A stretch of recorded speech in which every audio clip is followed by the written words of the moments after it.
start.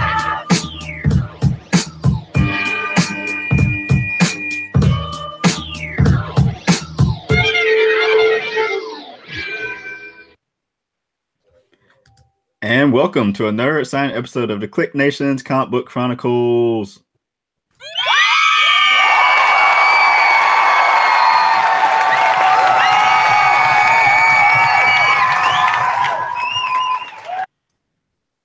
I'm your host, Tim D-O-double-G.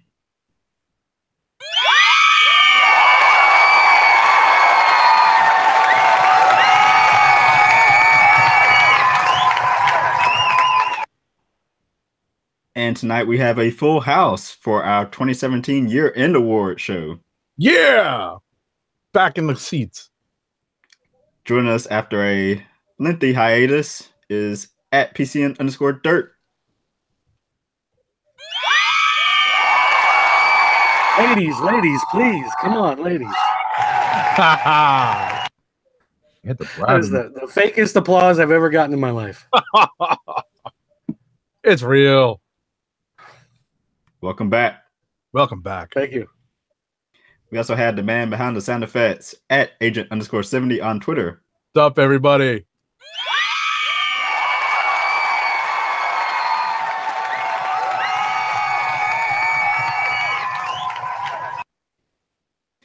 And also with us is at RowdyCat on Twitter.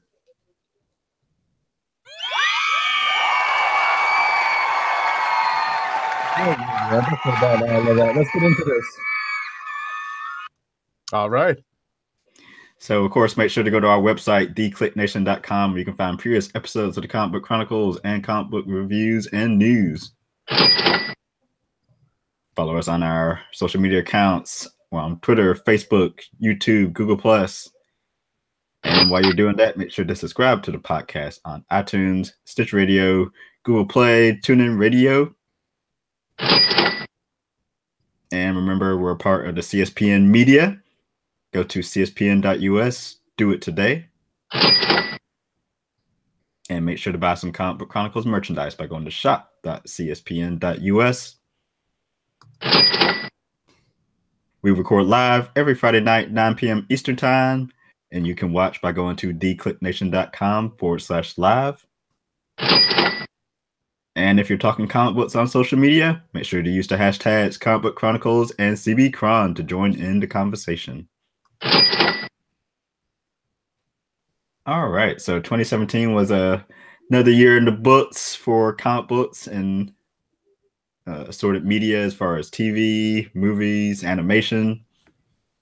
So, of course, we have to recap everything. And our first category for tonight is going to be most disappointing comic book TV show. Yeah, we start off on the best notes. So, not even with comic books, but on comic book TV shows. Yeah.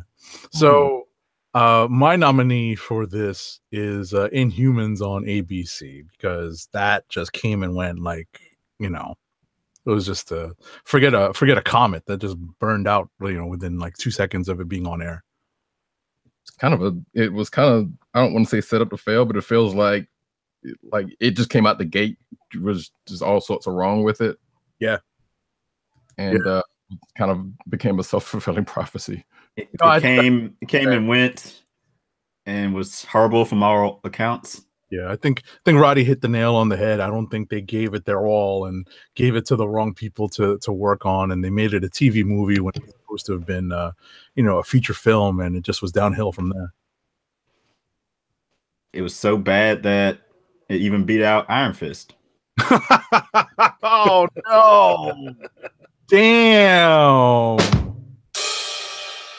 Which I'm almost ashamed to admit I have not seen either one of them. Oh, damn. That totally was right. Oh, my God. I've seen more episodes of Iron Fist than I have of Inhumans. I have to agree with 3 to 1.5, I think. That's episodes of Inhumans. I actually finished Iron Fist. I could not bring myself to finish Inhumans. Doug, what was your nominee? Well, I will say I did watch the Inhumans movie, the IMAX movie, so I was disappointed on a very big screen. Oh, wow. But My most disappointing comic book based TV show this year was The Tick on Amazon, because the Tick is a character that my daughter really loves, and I was really looking forward to watching the show with her, and I was really excited. And what they gave us was a show full of F-bombs and people getting blown away left and right, and giblets flying everywhere, and there might have been some nudity a couple spots. I just remember trying to watch it in the comic book store one day, and it got to a point and I was just like, we have to turn this off. Like, we cannot have this running in the store. It is not for public display, much less sitting at home and watching it with my 9-year-old daughter. So I was super disappointed in how it turned out, and I haven't gone back to watch any more of it. It's just like, okay, well, this is not what I wanted, so I'm not even going to bother. I did not know that was even, in the working for, like that was in the plans for this particular version of the Tick. I think it was one of their what are they called? Pilot season shows. Yeah, and so they do like 8 or 9 different pilots for different shows, and just whichever one gets the most watch time on Amazon Prime, that's one that becomes a series, or the top 3, or however it goes. But yeah, super disappointed with that one. That's sad. Wow. All right. So we can move from the worst to the best, and seeing as how I don't watch any comic-based TV shows, we have to sit this one out. But for all you guys, talk about what was your favorite comic book TV show this year. Well, 2 of us had the same pick. And that would be Agent 70 and myself. And that was Marvel's The Punisher on Netflix. Yep. Which was surprisingly very good. I liked it. I think Bernthal's portrayal of Frank Castle is pretty good, although he does a lot of and I'm just like, oh, come on, man. That's not Frank Castle. But otherwise, I thought the storyline was fairly solid, and the acting was pretty good. I piggyback on that. It definitely took me by surprise. And I think it's one of the few Netflix series that didn't have a dragging middle point. I thought it sort of did, but I think the dragging middle point was better than most. It stayed very consistent. So kudos for that. Which I guess the Punisher being a breakout of season 2 of Daredevil, I guess it's not surprised that it kind of showed up and did its thing. Still haven't watched it yet either, so I can't. That's why I couldn't weigh on that one. But for myself, I picked The Flash. Kind of almost not necessarily because it's my favorite, because it's been the most consistent. Between that and like Supergirl, have been like the most consistently enjoyable shows. But I picked Flash because that one's kind of just, there's been a few clunkers on Supergirl, but Flash has just been a consistently good show. Still to this day. Yeah, well, there's a couple I need to catch up on, but yeah. I think my biggest problem with a lot of these shows, and even the Netflix ones seem to do this. You were talking about the low point in the middle of the season. It's a lot of the shows that I have been watching, like Westworld. Great show, a genre show, but it's a show where it has 10 episodes and each episode means something. And if you're watching something like a sitcom, they can just kind of meander around. It doesn't really matter what happens that week because you're just there for the jokes, whatever. But when I watch a lot of these comic shows and I try to watch them, it just seems like they have to fill so many episodes. So they have like 5 to 10 minutes of important stuff like towards the beginning or the end, and the rest of the episode just feels like filler. And it's a problem I have with just dramas on TV in general, the way they work. I'd much rather if they were going to do another Netflix series based on something new, like don't try to string it out to 12 episodes or 15 episodes. Like if it works as 6 or it works as 8, just do 6 or 8. Mm-hmm. Like stop trying to fill, like say, we have to have 23 hours worth or whatever it is. It's like, don't. Just as good as the story is, that's as far as you need to let it run. And that's how a lot of British TV shows are actually done. You get like 6 to 12 episodes, per year, or sometimes every 2 years, because it's just the quality that they want to put out, as opposed to trying to churn through that schedule of we have to have so many hours of TV on. And I think that's my biggest problem is like I tried watching Flash, I tried watching Supergirl, but I just get, 3 or 4 episodes into it and I'm just like, I don't want to waste another 20 hours on this. I'd rather, watch. There's other stuff I want to do and stuff I want to watch. Is that a symptom of maybe the old syndication a quota that some shows used to, I think still have, where they have to air a certain number of episodes before they can enter syndication? And if you think about it, like think of like the really big shows that you'll see on those syndicate, like in syndication on networks like Friends. Like how many episodes did they churn out to hit that particular mark? And then after that, it was kind of gravy for the producers of the show. That might not be the stuff with network stuff. Exactly. I'm talking about the network stuff so much, much more than the Netflix stuff. But yeah, probably with the network stuff, definitely. But even with Netflix, I kind of felt like a lot of those shows, they get to that middle point and they're like, well, we want to pad it out a little bit more. We want to have more episodes. And that may also go towards, the DVD, Blu-ray sales. Right. We want to have enough to justify another disc or, whatever on there. That's a good point. Yeah. All right. President Bartlett. What's next? Most disappointing comic book movie. Yeah, we could have made this. We could have made this a clean sweep. It wouldn't have been anyway. So 3 of us had Justice League, and Doug had. Okay, so the line between Lucasfilm and Disney and Marvel has become so muddled at this point that I'm counting Star Wars as it's definitely a genre film, but I'm counting it as a comic book movie because it's going to be lumped all together anyway as far as merchandising and going to Comic-Cons and whatever. Right. And that being said, like there was a time probably about 8 years ago, I broke my pinky toe about 6 times in 1 year. And I would say that was more enjoyable than sitting through The Last Jedi. Oh, no. Man, these just keep getting more interesting. Dang. See, that's probably the harshest review I've heard of The Last Jedi, because I know and some stuff that I've seen. Because, I know my own personal review, and I think I made this clear on the show that I walked out of it kind of in between, a lot of, in between a lot of different, feelings about it, not necessarily, positive, not necessarily negative, just very much in between.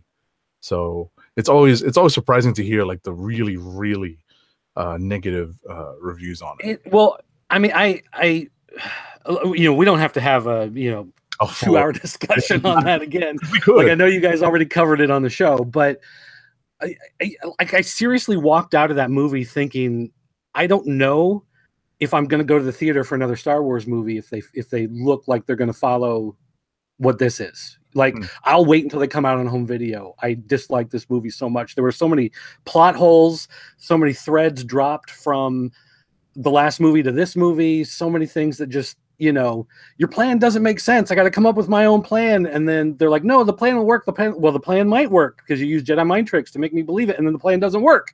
It's like they spend so much time and energy on these things that just pan out to be absolutely nothing in the film. And I just I just walked out, and my wife and I both looked at each other, and we just had this look like when when you're in the car and you're driving and someone farts but it's silent and you're not exactly sure, like, was that you? Was that who? Like, you smell that, right? I mean, that's we both had that look on our face as we walked out of the theater.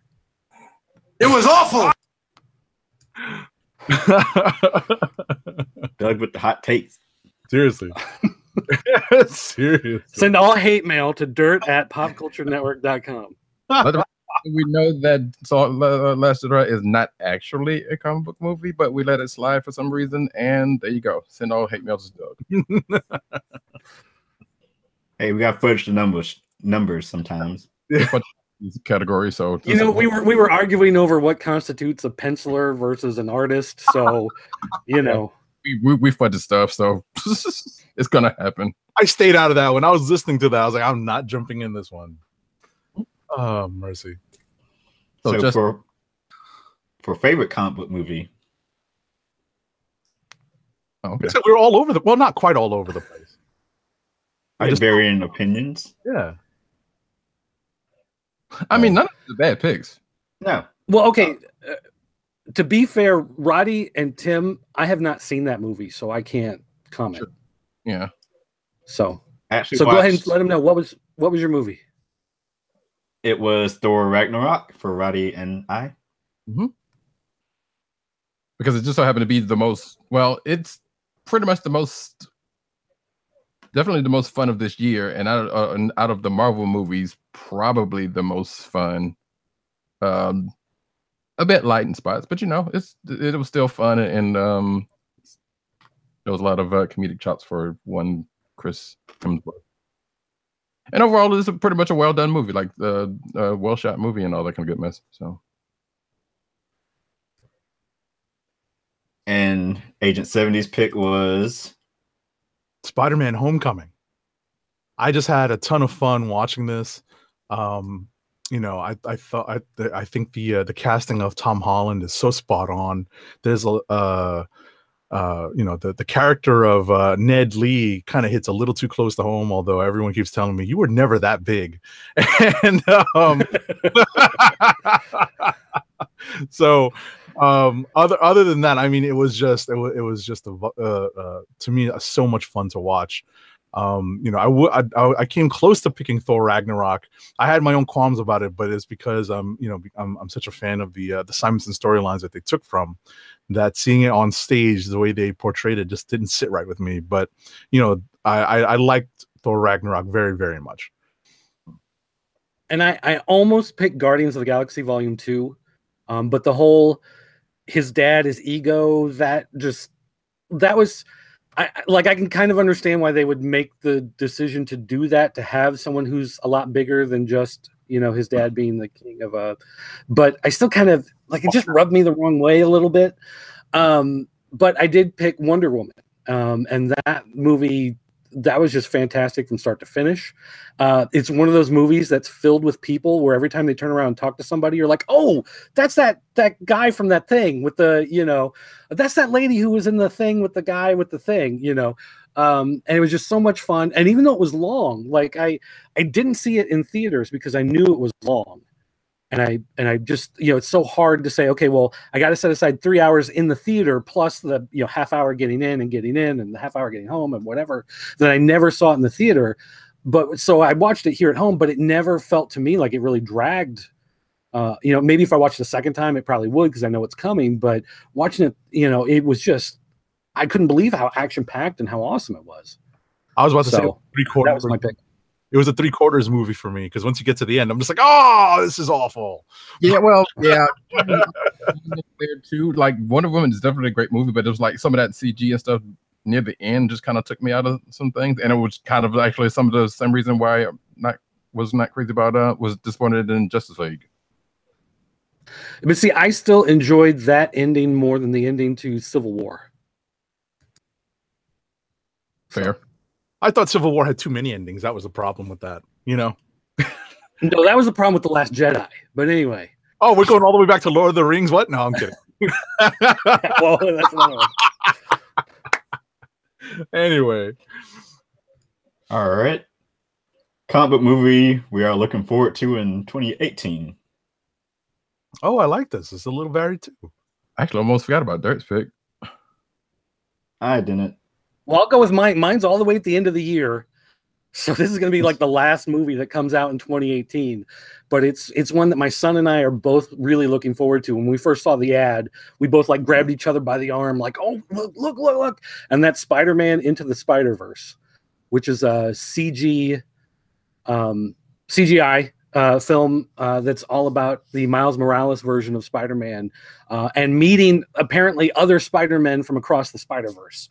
And the idea of them doing that whole Web Warriors, Spider-Man, all over the parallel universes, that's like, I'm geeked for it. I can't wait. Nice.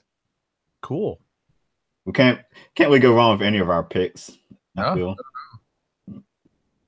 Yeah, there's a couple of pretty big movies that are going to be out this year. So I'm weirdly, so 10th pick, I'm kind of like, I'm still there for, but I don't know. The more I hear about it, the more I'm like, okay, they might be trying to do a little too much, but I'm still kind of looking forward to it. What's funny is that I'm only looking forward to that as a B choice because the A choice means so much more and it's going to be that much more unique.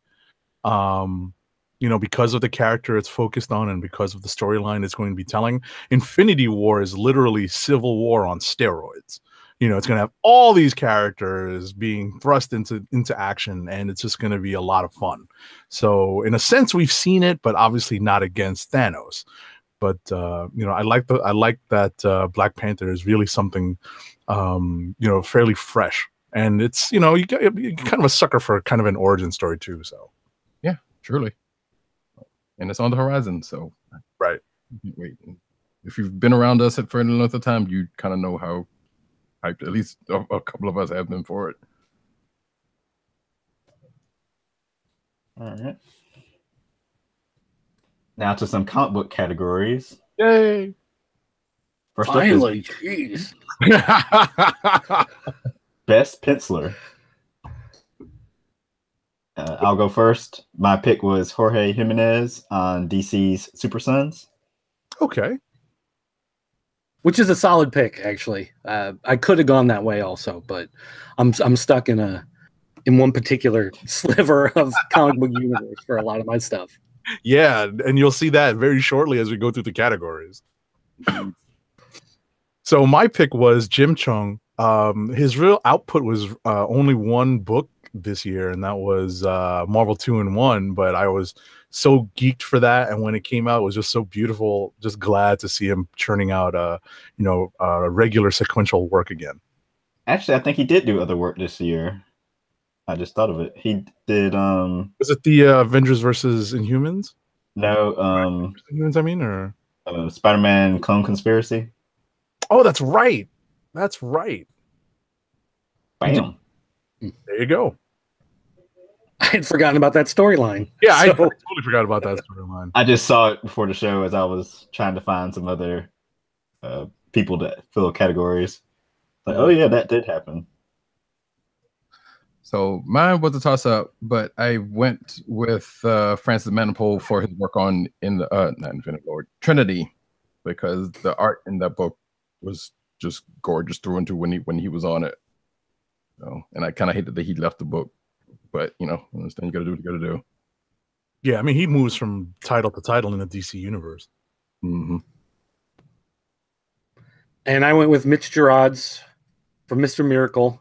No surprise. Formerly of Sheriff of Babylon. So, yeah, and that won't be the last time you see his name come up for. Yeah, no surprise. Even though Dirt has not been on the show for a number of months on his sabbatical, I really had a strong feeling he was going to have Mr. Rods as a lot. As well, hey. I only needed the time off until like November, but you guys moved the day of the show to Friday. I mean, that's not my fault. Come on now. Man, if only Dirt had just been putting his clicks in the sheet, though. Yeah, hey, I'll go back. I'll go back and fill them back in. Just tell me when you need me to start. All right. So now we go to best colorist. Yeah. Mine's an old stalwart. Dave Stewart. He did the original Hellboy miniseries back in the day. He's still doing books all over the place. A lot of stuff for Dark Horse. He recolored Hard Boiled from Jeff Darrow for their like enhanced version, I think they called it. He's just one of those guys that he can either lay it down flat or he can do like a fully 3D with lots of depth and texture to it. He's just one of those guys who's really versatile. He changes depending on the artist that he's working with. And that's something that I really appreciate with his style. All right. Looks like Roddy and myself went with Jordi Belair, who does lots of Marvel coloring, always exemplary stuff. Yeah, I mean, stuff just pops when she colors them. So that's why she's so sought after there. And I did Matthew Wilson from Mighty Thor. I'm trying to think what else he does. Wicked and Divine from Image. He does some other Marvel work. Oh, Runaways. He used to do Daredevil. I can't keep wanting to put him on the Daredevil team. Oh, I guess the Captain America book. Oh, the new, yeah, the relaunched Cap, right? Right. So now to best artist. All right, So so get your. Okay, so you want to get yours out the way again, Doug? Well, Agent 70 can do it because we have the same pick. Exactly. Yeah. I can join in on this one. It's Mitch Gerads for best artist. And the reason why I chose him for best artist is because Mitch also does a lot of his own inking and coloring as well. And I guess that's pretty much the same thing Dirt would say too. Well, and the thing that really boggles my mind when I look at a lot of his artwork is that everything he does is digital, but it looks like he's using like a quill fountain pen to scratch out the actual artwork, and then there's all these like layers of paint and special effects going up on top of it, but it's all being done digitally on his tablet. It's so amazing to try to break down how he actually creates a lot of the artwork he does.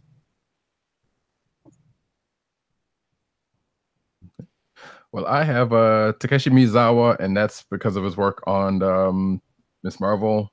Like the art in that is great, and like he has put little touches in on some of his work. And I feel like I've read I'm not reading Met Cadet U. Yeah, I was about to say he's doing Met Cadet U also, and that's pretty good. So his art style is great, but I feel like there's something else that I actually have been reading that he's done work on but I'm drawing a blank on it right now. But I just love his art style. I realized as I was trying to choose my pick that this artist, I actually shared a couple of his panels earlier in the year from one of his new series, which sort of makes it a no-brainer on my part because all these scenes, especially these were all action scenes, and they were great. And it was from The Defenders, David Marquez. He had some great fight scenes with Iron Fist and Diamondback. Lots of visual you can just sort of see the electricity from the panels and the pages. So he also had a new series announced today. That if we were doing news, we'd talk about that, but we're not tonight. Yeah, next week's going to be an interesting show. It's going to be 2 weeks worth of reviews. We're going to have to cut down. Might have to put another news show in the midst of that because it's probably going to end up being too much. But we'll talk about that later. Next is best writer. And we all had 4 different picks. Yeah, that's pretty cool. And none are actually bad picks at all. Not at all. So surprisingly for this particular writer, I chose Chip Zdarsky based on not on any of his creator-owned stuff, but on Peter Parker, the Spectacular Spider-Man, because the way that story has unfolded is just phenomenal, and I always get a kick out of reading it. It's always at or near the top of my reading pile whenever new books come out, and that has been released. It's right there near the top, and a couple of the storylines have been pretty engrossing. So it was a dark horse pick for me because there are some other stories that I really gave serious thought to, but especially work by Tom King. But I had the most fun reading his stuff. I really thought you were going to put 2 and 1, put 2 and 1 in that. I mean, I know it's only been 1 issue though. But. Exactly. No, I was definitely basing that off of Peter Parker. Besides, 2 and 1 came out this year, didn't it? Yes. No, end of 2017. Maybe it was like late. Like, it was like December. Yeah. It was like the thing in December. Yeah, it was a December book. Yeah. All right. All right. Well, I had Dan Abnett.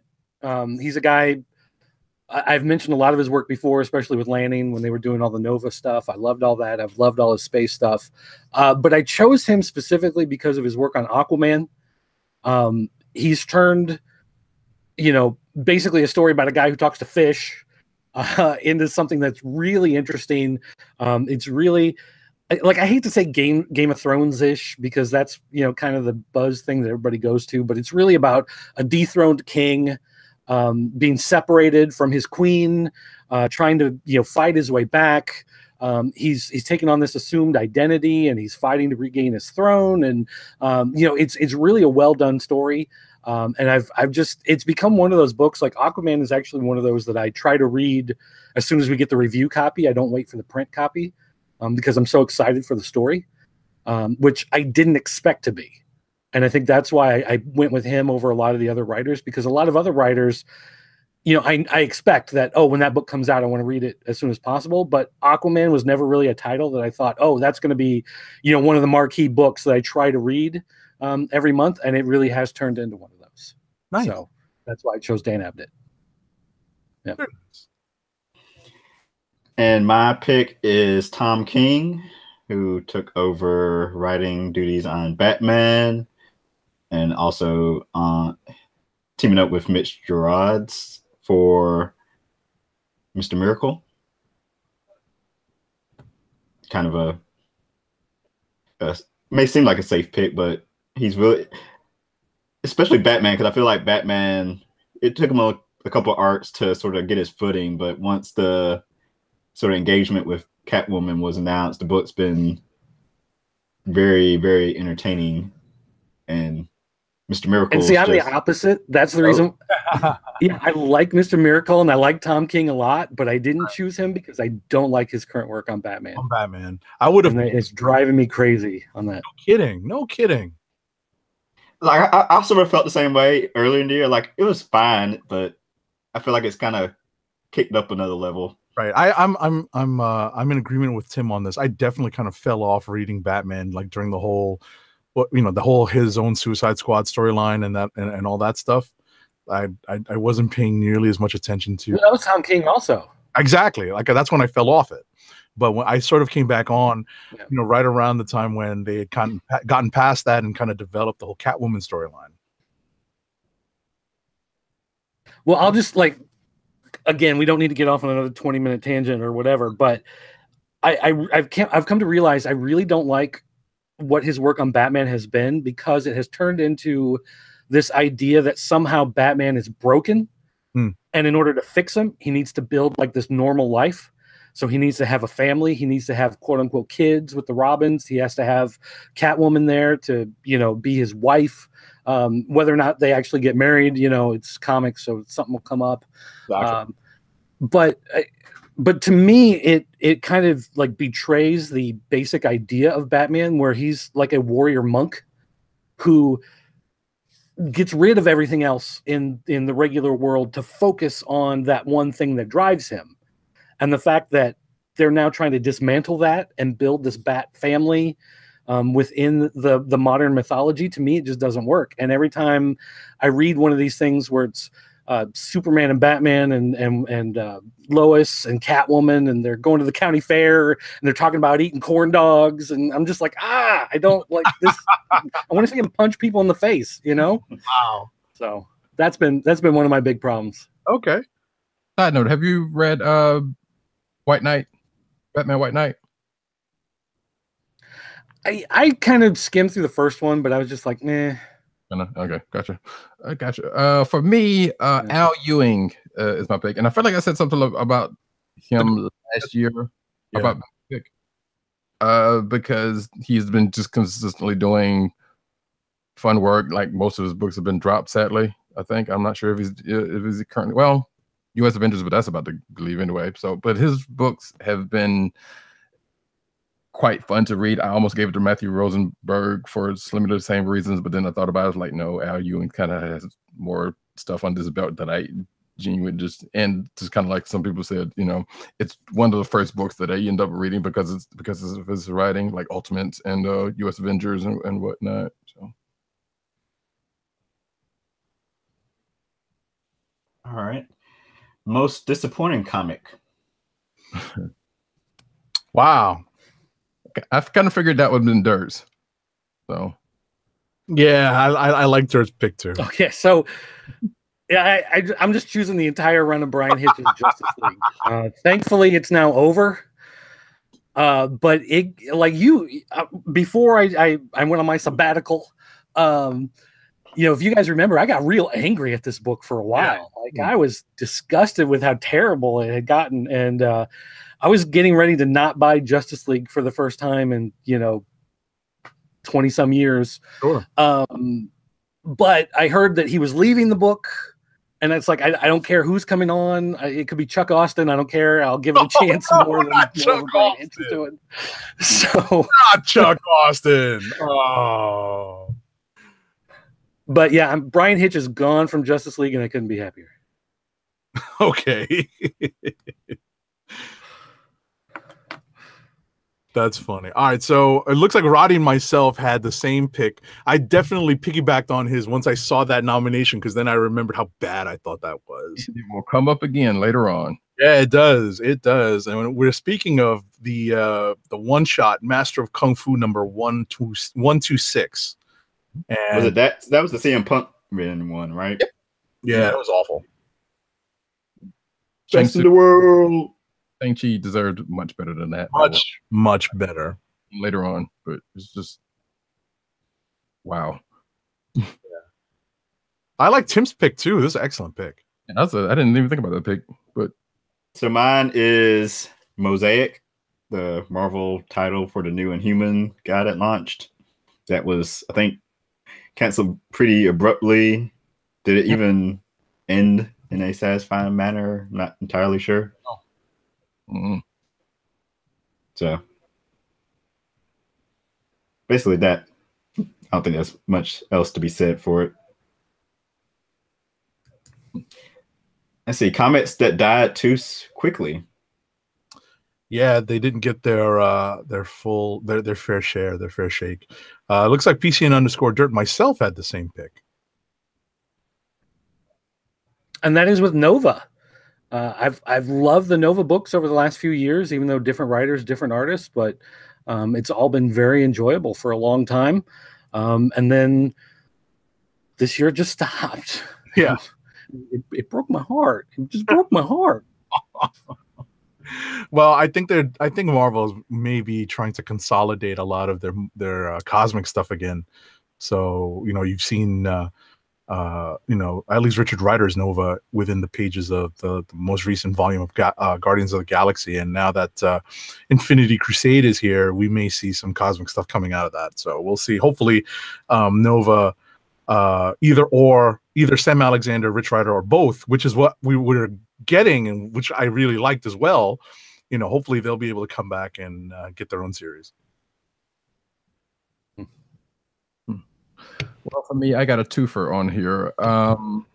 They're all related. Black Panther and the Crew and Black Panther World of Wakanda. They both got killed quick. And in fact, I believe that every other pick in this category has had more books. Maybe both of them together had the same number as Secret Warriors ended up being, but nevertheless, still it's bad. Neither one of them was given any time to do anything before they were canceled, and it's a damn shame. And I'm not going to get into the other things about marketing and whatnot because we've had that conversation before. They should have had more time.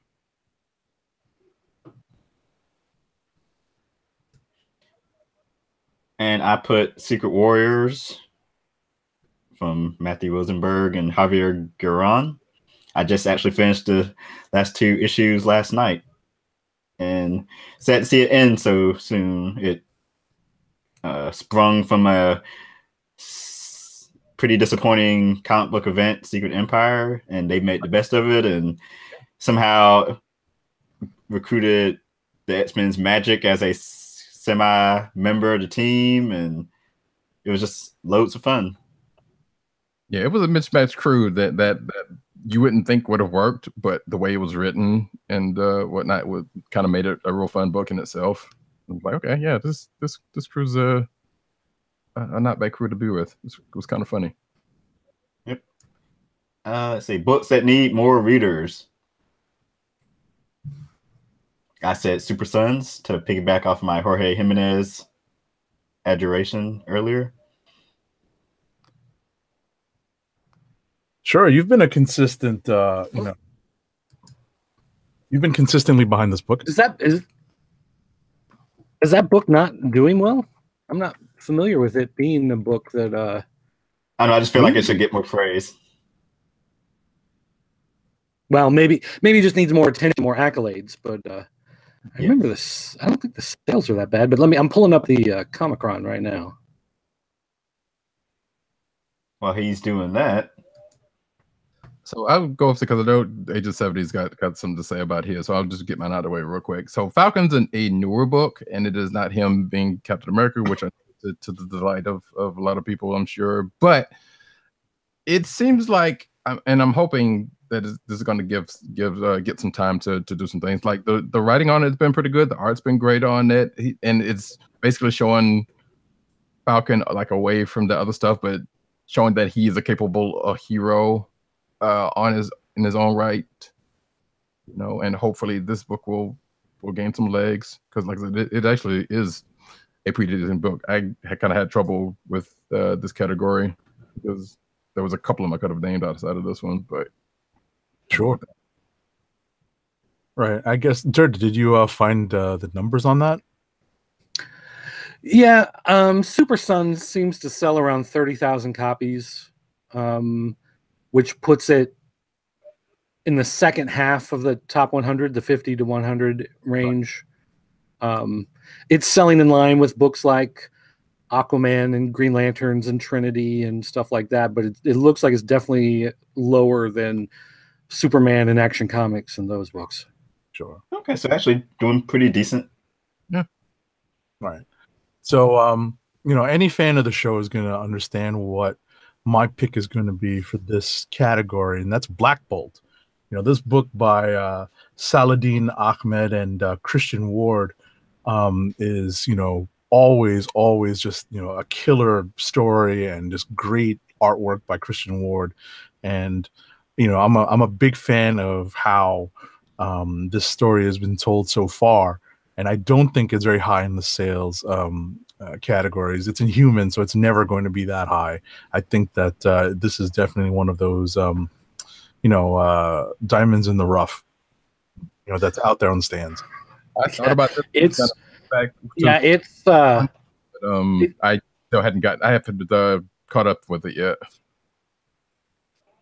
You were saying, Doug? It's at about 13,000 copies. Yeah, that's rough. Which puts it at about 150. Yeah. And you should read it, Doug. It's good. And then I had it's Inhumans. I've lost interest. I've moved on. I'm seeing other people now. But I put the entire newsprint line of comics from Alterna Comics. They do books like Trespasser and Doppelganger. They do have a couple books that I'm kind of like on, like Scrimshaw was not great for me, but there's a new one called Go West that's really good. My daughter is reading Mr. Crypt. My son likes Amazing Age. They just do a whole line of books, but they're all new on newsprint. They're for $1 or $1.50 cover price, and they're full, 25, 30 pages depending on the book. And they are just they're really well done. They don't look like indie comics. I mean, the artwork in it is very polished and it looks nice. It's not like, some of these that look like high school kids art projects, that you see that are self-published. But they've really, one of the things from Alterna is they've spent a lot of time printing on newsprint and checking different techniques and different ways of coloring and trying to get, like, how do you get a good look on that gray, grimy newsprint? And they found it. And the books look fantastic. They have that nice new comic smell. I sat here one time on the show for about 10 minutes and just on the comic. It was just it's a nice high. It's like Sharpie. But yeah.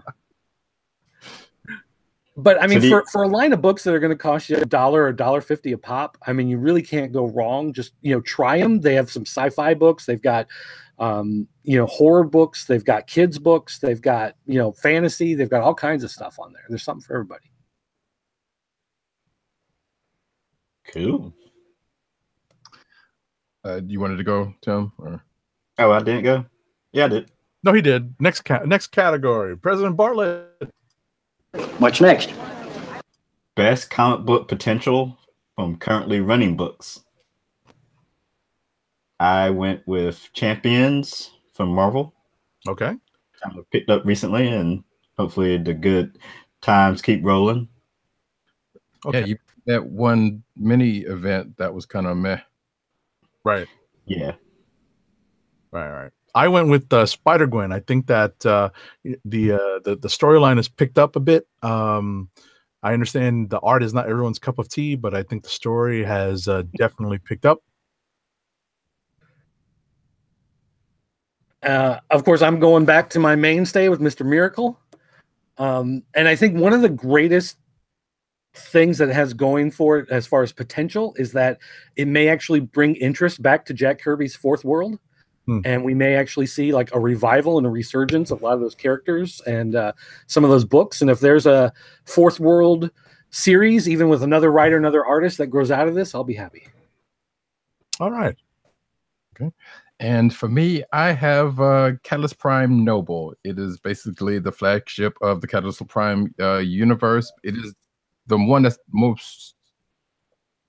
I see things coming out of that book, but even though that none of the books themselves are connected in any kind of way, but this one is kind of the one that is more directed to the event that it sprung out of in a kind of a way, even though they've kind of gone away from that a little bit. But it is definitely the most superhero focused one if you are into that. And I see they could be doing some more things with it down the line as the books kind of grow.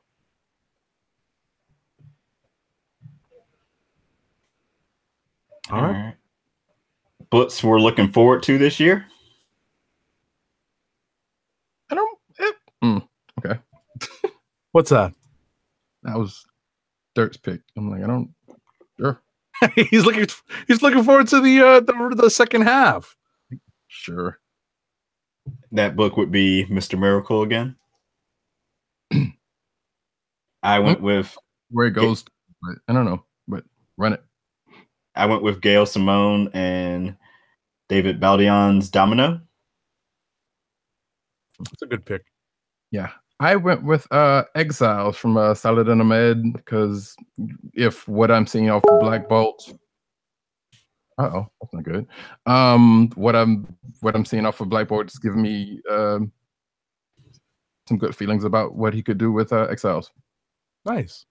And my pick is X-Men Grand Design Volume 2. I love Volume 1, but it kind of predates some of the stuff that I grew up reading, and Volume 2 is going to be right in our wheelhouse in terms of what we grew up reading.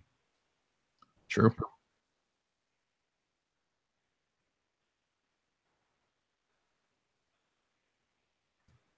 Everyone went, right? Yeah, we read PCN Dirt's pick while he's dealing with some technical difficulties. Let's see. We can fly through these next two quickly. Yeah. Worst licensed title. I didn't have anything, so same here. I abstained. So I only put Fruit Ninja because why? I didn't read it, but I'm like, this didn't need to be a thing at all. Why? And Doug had Centipede. And I can understand why, because it was a kind of a ridiculous premise for I don't know what he would say about it, would you come back, but I get it, because like it was a ridiculous, plot for a book, but I don't know. It's silly. And best licensed title, Doug had Clue. I almost went with that one because it was a good book, but I didn't. Yours made sense because you've been on this book for all year. Yeah, and also Clue too, because Clue, both of those being licensed books and both of them being miniseries were actually pretty good. But yeah, so mine was Star Trek: The Next Generation Mirror Broken, because it is the I've said it before, it is the mirror universe book that series that we never got out of the Next Generation show, right. And it's pretty good. They worked it. And I chose DC's Hanna-Barbera lineup. Which, yeah, we'll be talking about a little bit more of that too. As we wait for PCN_Dirt to get back settled in. Right, now to juicy stuff. Most disappointing event. Is this thing on? Yeah. Hello? Yep, okay. got it. We breezed through the best and worst licensed titles. Yeah, it doesn't matter. Yeah. most disappointing event. Secret Empire. Myself. You know, _ dirt. Yeah, I didn't even read Secret Empire, but I know it's the most disappointing thing just by listening to you guys review it here on the show. Yeah, I didn't saying it. That was a pick, but I changed it at the last sec. I like Roddy's, mostly because Monsters Unleashed was more of a why. Yeah, exactly. And that's exactly why I put it, because it did not need to, and it's still going, which is actually I didn't change mine because mine happened this year. Why. I love how this has stirred up so much. No, I can tell you why Monsters Unleashed is a thing. Okay. And it's because my son reads it and he loves it, and it's a Scholastic book order #1 seller. Wow. Okay. What's the other one? Squirrel Girl, Monsters Unleashed. I knew about Squirrel Girl. I forget what the other one was. But yeah, those are all like, everyone's like, why aren't these books canceled? These books don't sell, but they sell on the trade sell in the Scholastic book orders in the schools. Well, Squirrel Girl had a big thing, or even outside of that though, so it has a cult following to it. Well, yeah, but cult followings don't sell books. I mean, true, but I mean, we've kind of learned that in the last year or so. But this, like, selling trades, like, you go to the book fairs at the elementary school and you see there are just stacks and stacks of trades of those books, and they're just, people are grabbing them, and of course they sell them at a discount, like $5 or $8 or whatever. But even I'm sitting there going, for $5 for the trade, maybe I will check it out. But yeah, it's a Trojan horse into the school market, because kids go, oh, this is a story about a kid. I'm a kid. I can read that. And then, it pulls them in. Interesting. So now we know. Yeah. Yeah, Joe. There you go. Exactly. I changed mine to Monsters Unleashed because I realized the title I originally had, I think started this year, or majority of it was this year, so it doesn't count. So you sound like you got a lead for next year then. Oh, I do. Actually, I wrote that down. Cool. So most satisfying event. I didn't like any events this year. DC, Marvel, nothing. Or last year. Yeah. It's a DC landslide for the rest of us. Yeah, so I got to get mine out of the way. The DC Looney Tunes mashup, because there was a bunch of those I kind of dug. I know Doug kind of didn't really care for too many. Those were kind of fun. Like there were like, the people watching on video. There were like 1 or 2 clunkers, but for the most part, they were pretty cool.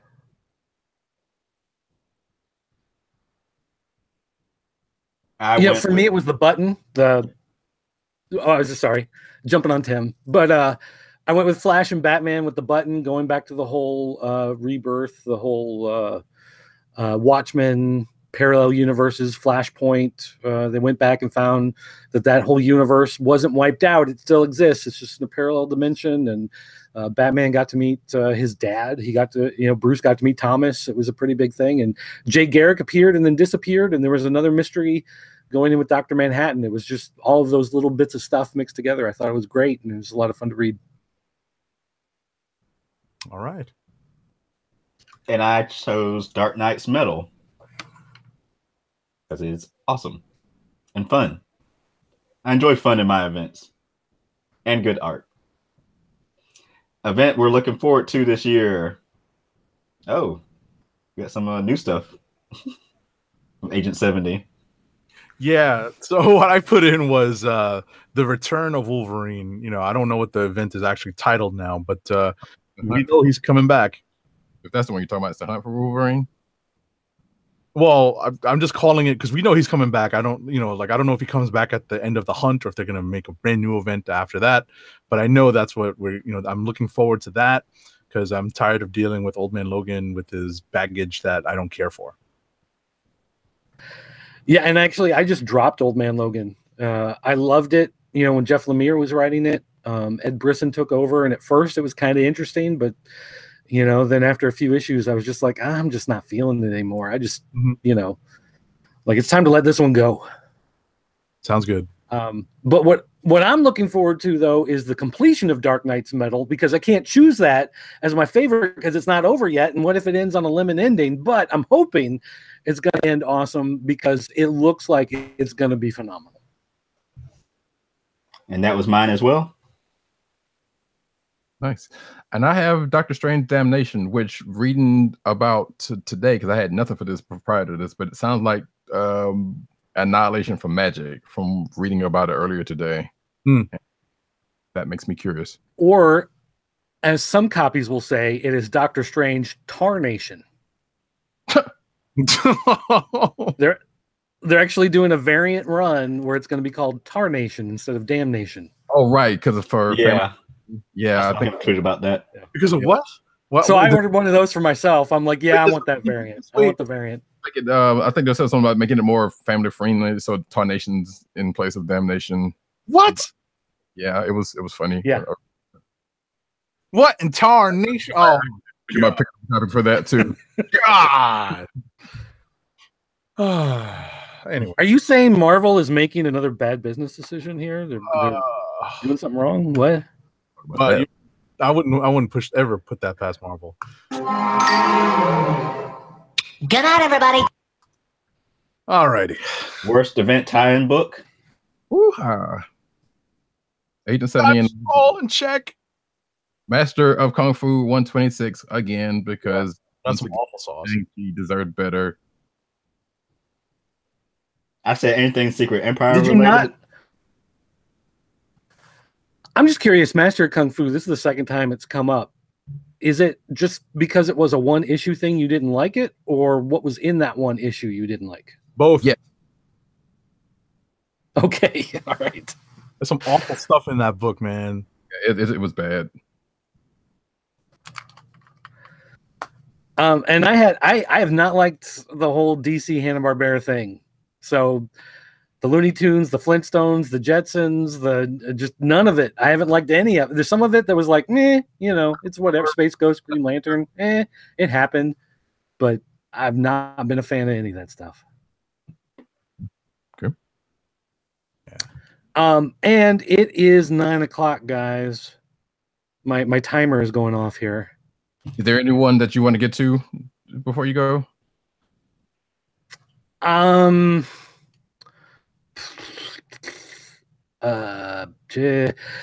okay. My click of the year is obviously Mr. Miracle. I think everybody saw that coming. That's no big deal.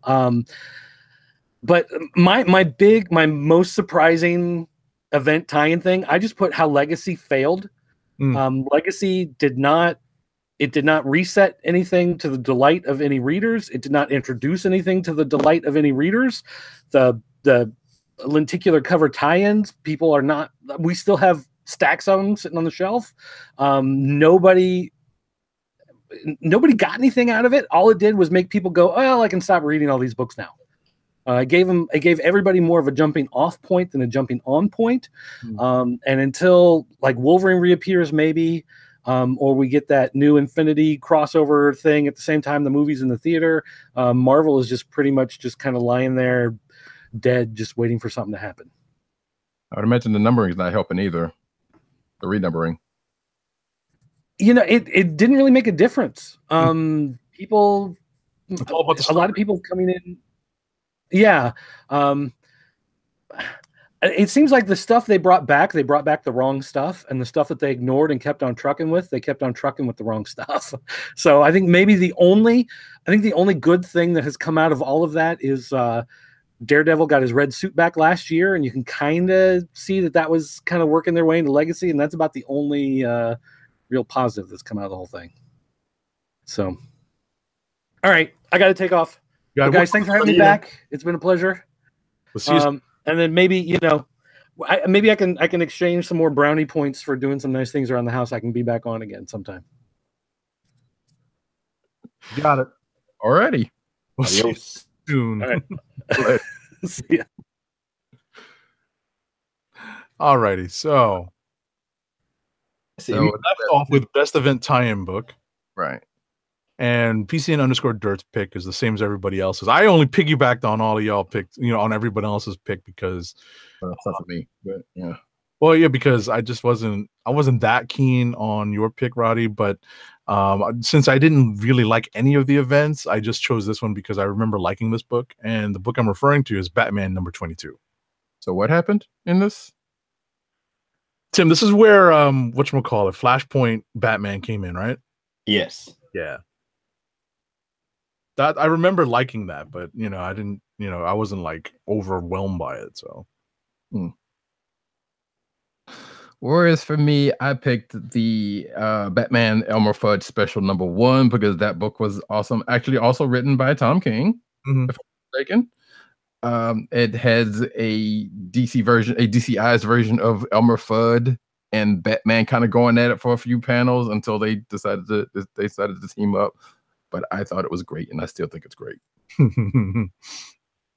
All right. Most surprising event tie-in book. I only picked mine up. I only figured out what my answer was for this after looking at our clicks of the year for 2017.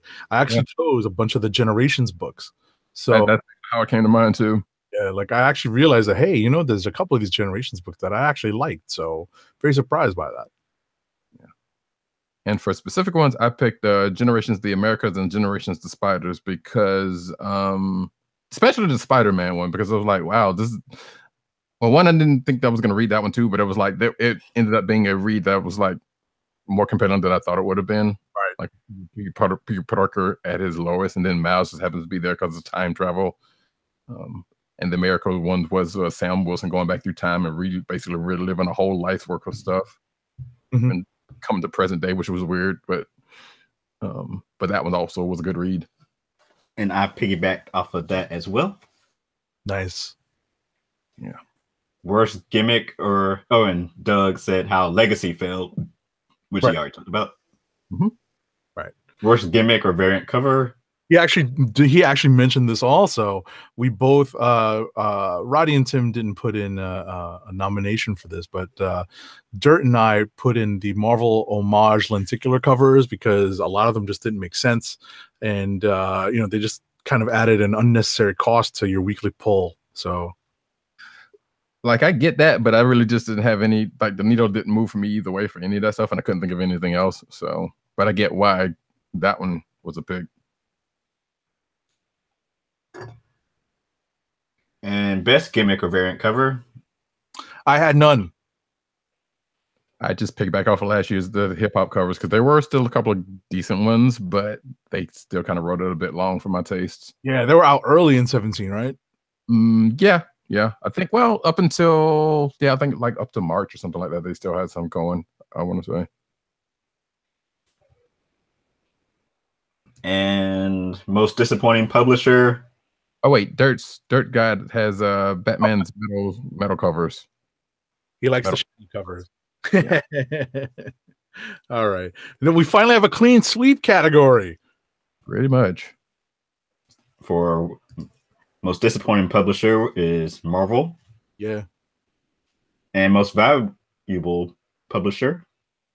I also have as Marvel because that's the gift and the curse right there.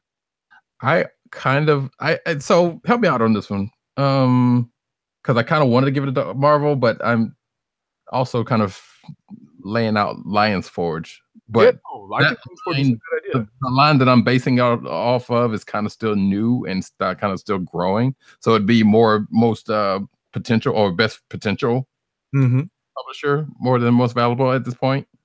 But there is in it. So I don't know. Still kind of torn. Go ahead and put it. Yeah, I mean, it may show back up. It may show back up next year for similar reasons, but next time we'll kind of tell on that one. And I said, Doug and myself both said DC Comics. Right. Doug's PCN_Dirt's note was, we sell a lot of Batman. Which I don't think that's a very good determination of it being viable, but that's just... Listen, that's the backbone of their publishing. Yeah. So, like, do you have nothing else more than that? But yeah. And not finally, but clicks of the year. PCN_Dirt said his earlier with Mr. Miracle. Yeah, that's no surprise. I'm still on the one, it's still going, and two, I kind of want to see where that ends up. So maybe this year that could happen for me. Right. But I have Miss Marvel because it was, well, one, I looked on the sheet and that was one of the ones that I had more consistently pulled. I kind of had a shout out to Nick Fury, but that one died on the vine. But Miss Marvel, consistently great book. Nick Fury would have been a good whatchamacallit. I had it died too soon. Yeah. It's a shame. So to not have the same pick as someone else, I went with Super Sons because I still also enjoyed it this past year. So it's not really cheating. Okay. Yeah. Like, I don't know whose pick you would have been piggybacking on. I picked The Mighty Thor because that is the most consistent read that I have. That again is very much at or near the top of my read pile every time it comes out. Cool. And to close out the show, our New Year's comics resolutions for 2018. Somewhere, but what's funny about this is that I feel like I've made this particular resolution maybe a couple of years ago when I invested in drawer boxes, and now it seems like I've gotten to the point where my collection has kept growing, and now I need to make time to organize comics again. And Dirt said, which this is a feat within itself, read everything I buy on Comixology. Okay. As a person who also buys a lot on Comixology, that's a feat. But for myself, I have almost put, actually, 8 to 7, I almost put finally organized my toy collection, but that was kind of slightly outside of the comics. Yeah, the category, yeah. Kind of out of the category. So I have catch up on the comic book TV shows, basically. Not bad. They hadn't really done any of that. Especially on the Netflix shows that you keep saying that you haven't watched yet, so. Yeah, basically. And mine is to dive completely into the Catalyst Prime catalog from Lion Forge. I like that. I almost piggybacked on that one, actually. I'm trying to figure out how best to do it. I don't know if we're going to be able to get like review copies together. I should have sent through the notes I sent Tim then. I mean, I said I should have sent you the note I sent Tim about that then. In terms of gathering that, or? Well, no, that's a separate issue because we're still working on that. I mean, I have them. I just have to. Oh, okay. Yeah, that's I need to get my hands on them so that we'll figure something out. All righty. Wow. That is our show for this week. Yeah, so let me get an ad read in since we only did an hour, right? So I'll get an ad read in, and then we'll take it home with the musical tribute. Sadly, we have to do one. So, it's sad that that PCN_Dirt's not around for our latest sponsor. Our latest sponsor at the CSPN Media Empire is Funko. Fun at first sight.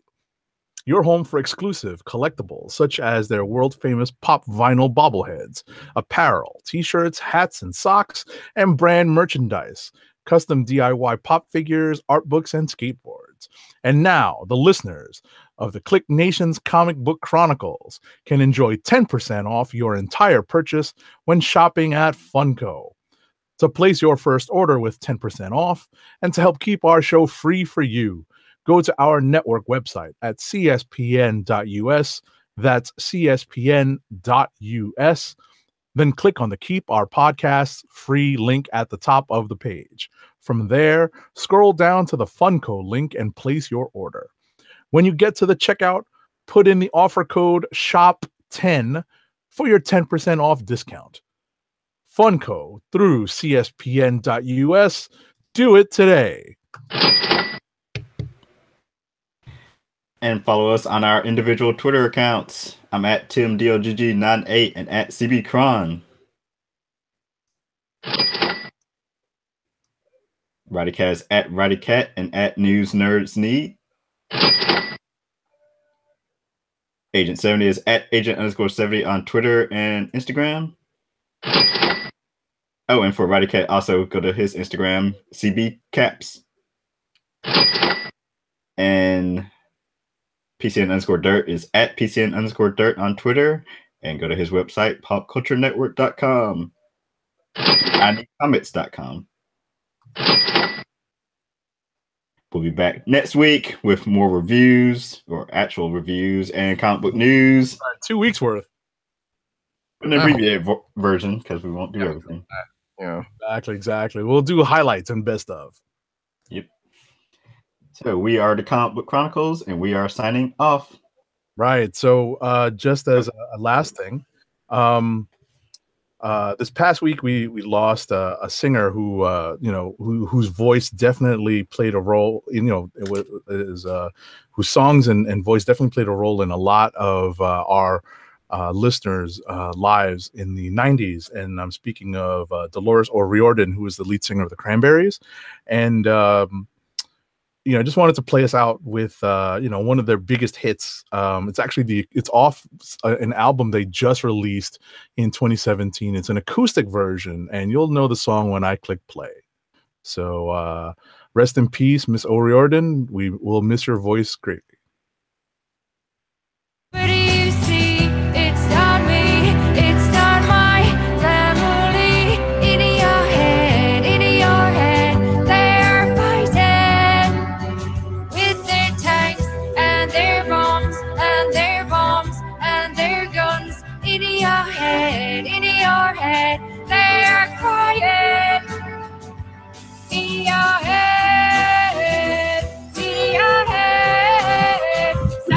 It's Dr. Doom. What's on your evil mind? Oh, you insulting tongue in my blood. How about this rumor that you are